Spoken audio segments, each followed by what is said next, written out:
more academic, a little bit more neutral than my last one. And today I'm going to be talking about the concept of freedom, positive, negative, and in educational dimensions. Freedom is a multifaceted concept that has been explored and debated by philosophers, political theorists, and educators for centuries. It encompasses various dimensions, including positive and negative freedoms, as well as freedoms that arise from education. Understanding these different aspects of freedom can provide a deeper insight into how individuals and societies can achieve true liberty. Positive freedom, often referred to as freedom too, is the ability of individuals to take control of their own lives and fulfill their potential. This concept is closely associated with self-mastery and autonomy. Positive freedom is not just about the absence of constraints, but also about having the capacity and resources to act upon one's free will. Isaiah Berlin, a prominent philosopher, described positive freedom as the ability to be one's own master, to act rationally, and to make choices that align with one's true interests. This form of freedom is inherently linked to personal growth and development. For instance, having access to education, healthcare, and economic opportunities can enhance an individual's positive freedom by providing the tools necessary to lead a fulfilling life. Positive freedom also emphasizes the importance of societal structures that support individual autonomy.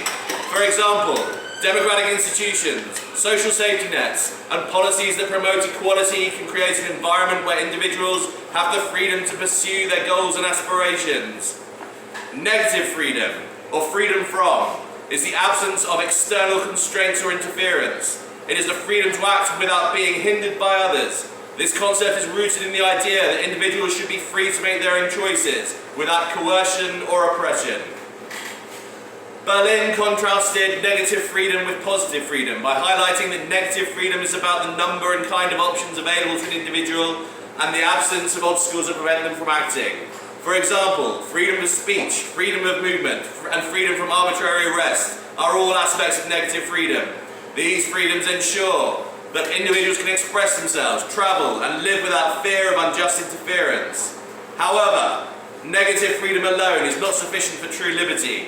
While it protects individuals from external constraints, it does not guarantee the means to exercise one's freedom. For instance, a person may have the freedom to pursue higher education, a negative freedom, but without access to affordable education and resources, positive freedom, this right remains theoretical rather than practical. Education plays a crucial role in expanding both positive and negative freedoms. It empowers individuals by providing them with the knowledge, skills, and critical thinking abilities necessary to navigate and shape their own lives. Education fosters autonomy and self-determination, which are essential components of positive freedom. John Stuart Mill, a renowned philosopher and advocate for educational reform, argued that a good education helps individuals develop their capacity for autonomy. He believed that education should focus on teaching students how to think rather than what to think, thereby enabling them to make informed and independent decisions. Mill also emphasized the importance of expanding access to education for all, including women, as a means of promoting greater freedom and equality in society. Moreover, education can enhance negative freedom by equipping individuals with the tools to understand and challenge oppressive structures. An educated populace is better able to recognize and resist injustices, advocate for their rights, and participate in democratic processes. Education thus serves as a foundation for both personal and collective liberation. The interplay between positive, negative, and educational freedoms is complex and interdependent. While negative freedom provides the necessary space for individuals to act without interference, positive freedom ensures that they have the capacity and resources to make meaningful choices.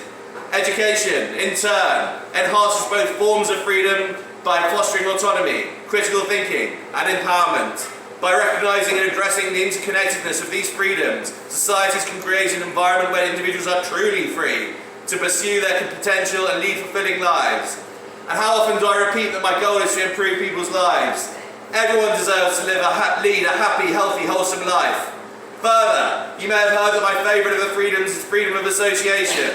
I value very much my freedom to associate with this place, with you guys, more and more as time goes on. Thanks to you all for creating such a wonderful place where ideas can be shared. In conclusion, Understanding and balancing these different aspects of freedom is essential for creating a just and equitable society where individuals can thrive. Thank you. I chose this theme because I am now putting my hat in the ring for the election of Chancellor of the University of Oxford. If anyone wants to contribute Q&A or say anything, then you're welcome to. Otherwise, it's a song about eggs, which from a band you might find familiar.